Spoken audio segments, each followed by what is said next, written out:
for ang salita ng Diyos bilang gabay ng buhay. So sabi po sa awit 119 verse 105, ang iyong salita ay ilawan sa aking mga paa at liwanag sa aking landas.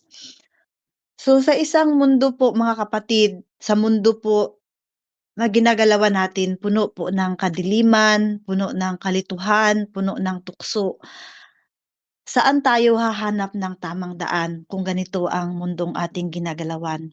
Maraming tinig ang naririnig natin. Tinig ng mundo, emotions, ng takot, ng kasalanan. Ngunit may isang tinig na higit sa lahat, ang tinig ng Diyos sa kanyang mga salita. Ang salita po ng Diyos ay higit pa sa isang aklat. Ito po ay buhay na kapahayagan ng kalooban ng Diyos. Ang sabi po sa Hebreo chapter 4 verse 12, Hebreo chapter 4 verse 12, sapagkat ang salita ng Diyos ay buhay at mabisa, mas matalas kaysa alinmang tabak na may dalawang talim, tumatagos hanggang paghiwa-hiwalay ng kaluluwa at espiritu, ng mga kasukasuan at utak ng buto, at nakakahayag ng mga niluloob at iniisip ng puso. So ang Biblia po mga kapatid ay hindi ordinaryong libro. Ito po ay mapagpalayang liwanag na naggagabay sa tao upang makalakad sa katotohanan. Kung wala po ang salita ng Diyos mga kapatid, ang buhay po ay parang naglalakad sa dilim. Bawat hakbang po ay puno ng panganib sa ating buhay. Ngunit kapag ang salita ng Diyos ang ating gabay, ang daan ng buhay ay magiging maliwanag, tiyak at mayroong direksyon. So ang awit 119 verse 105 mga kapatid ay isang paalala na ang salita ng Diyos ay hindi lamang kaalaman. Amen po. Ito po ay ilaw at ang layunin ng ilaw ay gabayan tayo patungo sa tamang landas. So dadako na po tayo sa unang puntos po natin. Number 1, ang salita ng Diyos ay ilawan sa mga paa. Gabay sa bawat hakbang ng buhay. Ang salita ng Diyos ay ilawan sa mga paa, gabay sa bawat hakbang ng buhay. Sabi dito, ang iyong salita ay ilawan sa aking mga paa. So ang salitang ilawan, mga kapatid, ay nagpapahiwatig ng malapit na liwanag. Amen po. Tulad ng lampara, yung lampara po na tumatanglaw sa mga hakbang natin. Hindi nito ipinapakita ang buong daan. Yung lampara pag nilagay mo po dito sa gitna, yung liwanag niya nandyan lang sa malapit sa paa mo. Hindi mo nakikita yung dulo. Hindi niya yan maliliwanagan yung hindi siya nakakapagliwanag sa malawak na area. So yan po yung um, ilawan ay nagpapahiwatig ng malapit na liwanag sa atin tulad ng lampara na tumatanglaw sa ating mga hakbang. Hindi nito ipinapakita ang buong daan, ngunit sapat upang makita mo ang susunod mong hakbang. Amen po. Habang hinahawakan mo yung lampara, habang humahakbang tayo, nakikita natin yung susunod nating hinahakbangan. So yan po ang salitang ilawan. Ikinukumpara po yan sa lampara. Nakikita po natin ang bawat hakbang po natin. Ang Diyos po ay hindi laging ipinapakita ang lahat ng kanyang plano sa isang iglap. Amen po. May mga prayer tayo na hindi natin nakikita, hindi nga natin alam kung oo o hindi ang sagot. Hindi po ipinapakita ng Diyos ang lahat ng kanyang plano sa isang iglap lang. Madalas, tinuturuan niya tayong magtiwala sa kanyang isang hakbang sa bawat panahon, step by step po. Ang kanyang salita ay nagbibigay sa atin ng direksyon upang maiwasan natin ang mga patibong ng kasalanan at mga maling desisyon sa buhay. Sabi po sa Kawikaan 3:5 verse Kawikaan chapter 3 verses 5 to 6. Kawikaan chapter 3 verses 5 to 6. Magtiwala ka sa Panginoon ng buong puso at Magtiwala ka sa Panginoon ng buong puso mo at huwag kang manalig sa sarili mong unawa. Alalahanin mo, siya ang lahat ng iyong mga lakad at itutuwid niya ang iyong mga landas. Sabi ng Panginoon, magtiwala ka sa Panginoon ng buong puso mo at huwag kang manalig sa sarili mong unawa. Alalahanin mo siya sa lahat ng iyong mga lakad at itutuwid niya ang iyong mga landas. So sa buhay po ni Abraham, mga kapatid, ang ating example, si Abraham po ay tinawag ng Diyos na lisanin ang kanyang bayan patungo po sa lupang hindi pa niya alam. Babasa po natin yan sa Genesis chapter 12. Hindi po ipinakita ng Diyos ang buong larawan kay Abraham, ngunit sapat ang kanyang salita upang magtiwala si Abraham sa ating Diyos. Amen po. So ganyan din po ang salita ng Diyos. Hindi nito agad ibinubunyag ang lahat sa atin, ngunit tinuturuan tayong magtiwala sa bawat hakbang ng ating buhay. So paano po natin ito magagawa sa ating personal na buhay? Kapag nalilito ka sa desisyon mo sa buhay, huwag agad tumingin sa opinyon ng tao. Amen po. Kapag nalilito po tayo sa ating mga desisyon sa buhay, huwag po tayo agad makinig o tumingin sa opinyon ng tao. Buksan mo ang salita ng Diyos. Basahin natin ang salita ng Diyos sapagkat ito ang tunay na direksyon. So ang bawat talata po, mga kapatid, na ating binabasa ay maaaring magbigay ng kaliwanagan sa ating sitwasyon. Amen po. Glory to God. So yan po yung unang hakbang na gagawin po natin kapag nalilito po tayo sa ating buhay bilang isang mananampalataya at bilang isang naghahangad na maging tagasunod ng ating Panginoon o disciple ng ating Panginoon. Number 2, second points po tayo. Ang salita ng Diyos ay liwanag sa landas, patnubay sa buong buhay. Ang salita ng Diyos ay liwanag sa landas, patnubay sa buong buhay. Sabi po, at liwanag sa aking landas. Yan po yung ating teksto. So ang liwanag po, mga kapatid, ay sumasagisag ng katotohanan, sumasagisag ng kaliwanagan, sumasagisag ng karunungan. Yun po yung liwanag na nababasa po natin dito sa ating teksto, awit 119 verse 105. Kapag nabasa po natin ang liwanag, ibig sabihin pinapakita sa atin ng Diyos yung katotohanan, kaliwanagan at karunungan upang tayo po ay magdesisyon.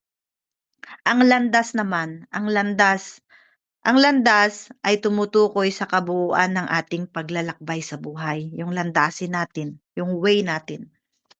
Ibig sabihin, ang salita ng Diyos ay hindi lang tumatanglaw sa ngayon, ngunit siya ay nagbibigay direction sa ating buong pagkatao. Yung landasin po natin, ginaguide po tayo ng salita ng Diyos sa atin pong patutunguhan. Kaya sabi sa point number 2, ang salita ng Diyos ay liwanag sa landas, patnubay sa buong buhay. Sabi sa awit 19 verse 8, awit 19 verse 8, ang mga utos ng Panginoon ay matuwid, nagpapasaya sa puso. Ang mga tuntunin ng Panginoon ay maliwanag, nagbibigay liwanag sa mga mata. So kapag po, mga kapatid, kapag ang salita ng Diyos ang ilaw ng ating buhay, nakikita natin ang tama at mali. Amen po ba? Nakikita natin yung ating mga kasalanan, na kukonsensya tayo, na kukonvict tayo na ito yung maganda, ito yung tama, ito yung mali. So kapag ang salita ng Diyos ang ilaw ng ating buhay, nakikita natin ang tama at mali, nakikita natin ang totoo at peke, nakikita natin ang mabuti at masama. Dahil ang liwanag ng salita ng Diyos, mga kapatid, ang nagbubunyag sa ating mga maling daan at ibinabalik po tayo sa katotohanan, mga kapatid. Makikita po natin yan sa buhay ni Josue, mga kapatid. Si Josue po ay binigyan ng tagubilin ng Diyos bago po siya nanguna sa Israel. Sabi po sa Josue chapter 1 verse 8, Josue chapter 1 verse 8, "Huwag mong kaliligtaan ang aklat ng kautusan. Pagbulay-bulayan mo ito araw at gabi upang matupad mo ang lahat ng nasusulat dito. Sa gayon, magiging masagana at matagumpay ang iyong buhay. So mayroon pong tagubilin ang Diyos sa atin, mga kapatid, upang tayo po ay makalakad ng matuwid, makalakad po tayo sa tama, makalakad po tayo sa mabuti, sa liwanag at sa katotohanan. Kaya sinasabi sa atin ng Panginoon, huwag nating kakaligtaan na basahin ang kanyang banal na salita. Bulay-bulayin natin ito araw at gabi, mga kapatid. So ang tagumpay po natin ay bunga po ng pamumuhay ayon sa salita ng Diyos bilang isang mananampalataya, mga kapatid. Yung katagumpayan natin, yan po ay bunga ng pamumuhay dahil tayo po ay nagbabasa or nakikinig ng salita ng Diyos. So ano po yung ating gagawin ngayon sa ating mga buhay? Paano po ang ating gagawin? Kung gusto mong magtagumpay, mga kapatid, sa iyong pamilya, kung gusto mong magtagumpay sa iyong trabaho, sa iyong ministeryo, gawing batayan ang salita ng Diyos. Amen po. Gawin po nating batayan ang salita ng Diyos kung nais po nating magtagumpay. Huwag po tayong umasa sa sarili nating karunungan dahil ang salita ng Diyos ang tunay na blueprint ng ating tagumpay. Amen po. So yan po yung pwede nating gawin upang magkaroon po tayo ng katagumpayan. Landas, mga kapatid, na matuwid, namumuhay na matuwid sa harapan ng ating Panginoon. Number 3 na points po natin, ang salita ng Diyos ay sandata at depensa laban sa kadiliman. Sabi po, ulitin ko po, ang salita ng Diyos ay sandata at depensa laban sa kadiliman. Ang sabi po sa Efesos chapter 6 verse 17, Efesos 6:17, sinasabi ni Apostol Pablo, "At tanggapin ninyo ang tabak ng Espiritu na siyang salita ng Diyos." So dito po, mga kapatid, tinutukoy ni Pablo ang salita ng Diyos bilang tabak ng Espiritu. Isang sandata po sa pakikipaglaban sa espiritual na digmaan, mga kapatid. So ang tabak po ay hindi lamang pananggalang, kundi sandatang nakakasugat sa kaaway, amen po, sa espiritual na kahulugan. Yan po ang salita ng Diyos. Ang salita po ng Diyos, mga kapatid, spiritually ay nagbubunyag ng kasinungalingan natin. Siya po ay nagbubunyag ng kasinungalingan. Binubuksan nito ang pandaraya ng kaaway, yung kasamaan na binubunyag po ng salita ng Diyos. Ang salita ng Diyos ay nagpapalakas ng ating pananampalataya. Amen po. Sa bawat pagbigkas at pagsasabuhay nito, lumalakas ang ating loob laban sa tukso at takot. Amen po. So ang salita ng Diyos bilang ating depensa at laban sa kadiliman, ito po ay naglilinis at nagpapabago ng ating isipan. Nililinis niya kaya mayroon po tayong kapayapaan, mayroon po tayong magandang pag-iisip, may kabutihan, may kabaitan, may pagbabago sa ating buhay. Dahil ang salita ng Diyos naglilinis at nagpapabago ng isipan. Ang salita po ng Diyos ay parang apoy na nagsusunog ng karumihan at parang martilyong bumabasag ng matitigas nating mga puso. Makikita po natin yan sa Jeremiah 23:29 na ang salita ng Diyos ay parang isang martilyo na binabasag or bumabasag po siya ng matitigas nating mga puso. Ganyan po ka-powerful ang salita ng Panginoon. Kaya ang salita ng Diyos ay sandata at depensa natin laban sa kadiliman. So si Jesus po mismo, mga kapatid, ang ating Panginoong Jesus mismo ay gumamit ng salita ng Diyos nang siya po ay tuksuin ng diablo sa ilang. Amen po. Makikita po natin yan, mga kapatid, na ang ating Panginoon ay ang sandata niya po ay salita ng Diyos. Makikita po natin yan sa Mateo chapter 4. Pag binasa po natin chapter 4 verses 1 to 11. Nung si Jesus po ay gumamit ng salita ng Diyos nang siya ay tuksuin ng diablo sa ilang, sa bawat tukso, mga kapatid, na binibitawan ng kaaway, sa bawat tukso tumutugon siya ng nasusulat. Yun po yung mababasa natin. Lagi niyang sinasabing nasusulat, nasusulat.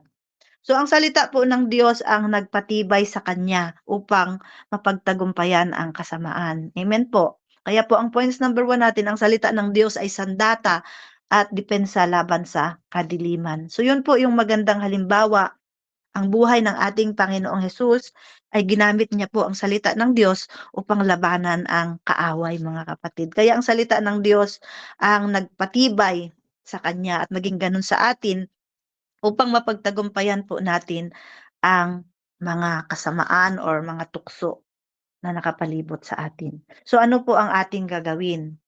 Ano po ang pwede nating mai-apply sa ating mga buhay? Kung ikaw, kapatid, o tayo ay nasa gitna ng pagsubok, gamitin po natin ang salita bilang ating sandata. Basahin po natin, ipahayag po natin at ipamuhay ito, mga kapatid. Hindi sapat, mga kapatid, na alam mo lamang ang salita. Hindi po sapat na alam lang natin ang salita. Marami tayong alam. Halos memorize natin page to page, mga kapatid. From Genesis to Apocalypse, memorize natin. Hindi po yun sapat. Kailangan pong panindigan natin ito at ipamuhay. Amen po, mga kapatid. Kaya yan po yung mga salita ng Diyos na pwede po nating panghawakan na panlaban po sa kadiliman, mga tukso, mga kapatid. Number 4, ang salita ng Diyos ay pinagmumulan ng karunungan at pagbabago ng buhay. Amen. Agree po ba kayo? Ang salita ng Diyos ay pinagmumulan ng karunungan at pagbabago ng buhay. Sabi sa 2 Timothy chapter 3 verses 16 to 17, 2 Timothy chapter 3 verses 16 to 17. Ang lahat ng kasulatan ay kinasihan ng Diyos at mapapakinabangan sa pagtuturo, sa pagsaway, sa pagtutuwid, at sa pagsasanay sa katuwiran, upang ang tao ng Diyos ay maging ganap at handa sa lahat ng mabuting gawa. So ang salita po ng Diyos, mga kapatid, ay nagtuturo kung paano tayo mamuhay ng may katuwiran. So wag po nating sabihin, ako hindi pa ako matuwid. Walang taong matuwid. Baka sabihin po natin, binabago po tayo ng Diyos araw-araw, mga kapatid, kung willing po tayo na magpabago. Wala pong taong perpekto, wala pong taong banal, pero pinapaging banal po tayo ng Diyos araw-araw, mga kapatid. Ito po ay hindi lamang nagbibigay ng information sa atin ang salita ng Diyos. Ito po ay nagbabago ng ating buhay. So kapag hinayaan nating pumasok ang salita ng Diyos sa ating puso, binabago nito ang ating isip, binabago nito ang ating ugali, yung magagaspang natin na ugali, at binabago nito ang direksyon ng ating buhay. Makikita po natin yun sa buhay ni Apostol Pablo, mga kapatid. Si Apostol Pablo, dati po siyang taga-usig ng simbahan. Siya po ay binago ng salita ng Diyos. Amen po. Mula sa pagiging Saul na marahas po siya, mga kapatid. Siya ay naging Pablo na mapagpakumbaba sapagkat ang salita po ng Diyos ay nagbago ng kanyang puso. Amen po. Maging ganun din po sa atin, mga kapatid. Ang salita lang po ng Diyos ang nakakapagpabago sa atin, mga kapatid. Dahil kung tayo lang, wala po talaga tayong kakayanan. Kaya laging nating naririnig, wala talaga tayong magagawa kung wala ang Panginoon. So paano po natin ito isasabuhay, mga kapatid? Hayaan mong baguhin ng salita ng Diyos ang iyong kaisipan. Hayaan po nating baguhin ng Diyos ang ating kaisipan. Wag lamang pakinggan ang salita, kundi isabuhay. Kaya po tayo narito, hindi po lamang mag-iipon tayo ng karunungan, kundi ang karunungan ay dapat i-apply. Kasi kung hindi po natin yun in-apply, mananatili lang po yun na karunungan. Mananatili lang po yun na wisdom, pero wala namang application. Hindi mo siya masasabing wisdom kasi parang wala ka namang wisdom. Di mo nga alam i-apply sa buhay mo, paano yan wisdom, di po ba? So kailangan po talaga na yung karunungan na pakinggan natin magiging kung maisa sa buhay po natin 'yan, 'yun po talaga ang totoong wisdom or karunungan. Kasi parang sabihin nilang, "Ay, para naman itong walang alam, kasi hindi niya nga ina-apply 'no?" Pero kung yung alam natin in-apply natin, makikita talaga po 'yun sa ating buhay. Kaya yung, sinasabi nating knowledge, wisdom, and understanding, ay dapat po makita talaga yung wisdom sa ating buhay. Aanuhin po natin yung understanding, naintindihan nga natin at, may kaalaman nga tayo, may karunungan tayo, without application, hindi po masasabing wisdom, mga kapatid. So, narito po tayo upang magkaroon po tayo ng karunungan na maisa sa buhay po natin. 'Yun ang pinaka-main na purpose natin. Kasi kung tayo po ay narito at nag-aral, then marami na po tayong alam at tayo na po ay gagamitin ng Panginoon. Ngunit ang ating buhay, hindi natin in-apply yung napakinggan natin, pero itinuturo natin. Nakakalungkot naman po 'yun, mga kapatid. Kaya unang-una sa atin bilang isang narito na gustong matuto at maging tagasunod ng ating Panginoon, unang-una po ay tayo po muna ang mag-a-apply nito sa ating buhay at makikita po iyon ng ating mga kapwa sa atin, mga kapatid. So kapag pinairal natin ang salita ng Diyos, mga kapatid, mararanasan po natin ang kapangyarihan, mararanasan po natin ang pagbabago ng ating mga karakter. Amen po, mga kapatid. So sa ating buhay, mga kapatid, bilang encouragement sa bawat isa sa atin, ang buhay po ay parang paglalakbay sa isang madilim na daan. Minsan maputik, minsan mabato, minsan nakakatakot. Ngunit kung hawak mo ang ilawan ng salita ng Diyos, hindi ka kailanman maliligaw, mga kapatid. Marahil ngayon ay dumaraan tayo sa panahon ng pagkalito, mga sakit, mga kahirapan, mga pagsubok o paghihintay ng ating mga prayer. Ang sagot po ay hindi sa mundo, ang sagot po ay nasa salita ng Diyos, mga kapatid. Hindi kailanman iiwan ng Diyos ang taong patuloy na humahawak sa kanyang mga pangako. Amen po. Kaya huwag mong bitawan ang iyong Biblia. Sa bawat pahina, naroon ang direksyon, pag-asa at kalakasan mo, kapatid. Kalakasan po natin. So ang salita po ng Diyos, dito po tayo magtatapos. Ang salita po ng Diyos ay hindi lamang aklat para basahin natin. Ito po ay ilawan para sundan po natin, mga kapatid. Ito po ang nagbibigay liwanag sa bawat desisyon natin. Ito po ang nagbibigay lakas sa bawat laban ng buhay natin. At ito po ang nagbibigay ng direksyon sa bawat hakbang na atin pong tatahakin. Kung gusto mong magtagumpay, kapatid, kung gusto mong lumago at manatiling matatag sa iyong buhay, pananampalataya, gawin mong sentro ng buhay mo ang salita ng Diyos. Gawin po nating sentro ng buhay po natin ang salita ng Diyos. Ito po ang patungo sa katuwiran. Itong salita ng Diyos ay patungo sa katuwiran at ang gabay tungo po sa buhay na walang hanggan.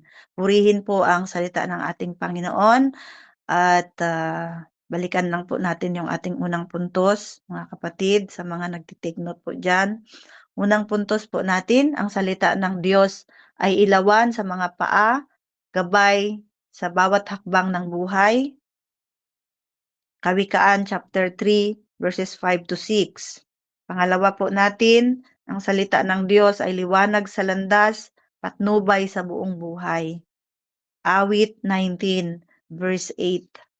Number 3, ang salita ng Diyos ay sandata at depensa laban sa kadiliman. Efeso 6:17. Number pang-apat po natin, ang salita ng Diyos ay pinagmumulan ng karunungan at pagbabago ng buhay. 2 Timothy chapter 3 verses 16 to 17. So purihin po ang salita ng ating Panginoon na atin pong napakinggan. Ang Diyos po ang magpala sa atin pong mga buhay, sa atin pong paglilingkod. Tayo po'y manalangin. Aming Diyos at Ama, salamat po sa inyong salita na nagbibigay liwanag sa aming mga landas, O Diyos. Salamat po sa bawat kapahayagan na nagtuturo po sa amin, nagtutuwid at nagpapalakas sa aming pananampalataya. Turuan ninyo kaming hindi lamang, Panginoon, magbasa ng inyong salita, kundi mamuhay po kami ayon sa iyong salita. Nawa, Panginoon, sa bawat desisyon namin, ang inyong mga salita ang maging gabay at ilaw po namin, O Diyos. Ilayo po ninyo kami sa kadiliman ng kasalanan at palaging patnubay sa liwanag ng iyong katotohanan, O God. Tulungan ninyo kaming maging buhay na patutuo ng inyong kabutihan at gamitin ninyo ang aming mga buhay upang ipahayag ang inyong salita sa iba. Pagpalain mo po, Panginoon, ang mga kapatiran na narito sa oras na ito. Ano man ang kanilang mga desire sa puso, maglingkod, magpagamit, Panginoon, gamitin mo ang buhay ng bawat isa mightily, O God, para po sa inyong kadakilaan. Ano man ang kanilang mga hinaing sa puso, Panginoon, ano man ang kanilang pinagdadaanan, O Diyos, batid mo po ito, Panginoon, at kami po ay naniniwala na ito po ay iyong nakikita, ito po ay iyong naririnig. Ito po iyong pagkakaloob, O Diyos, sa tamang panahon, O God. Ikaw lamang, Panginoon, ang mapapurihan. Sa iyo po lamang, O Diyos, ang kadakilaan. Ito po ang aming dalangin na may pasasalamat sa pangalan ni Jesus na aming Panginoon at tagapagligtas. Amen and amen. Glory to God and God bless everyone.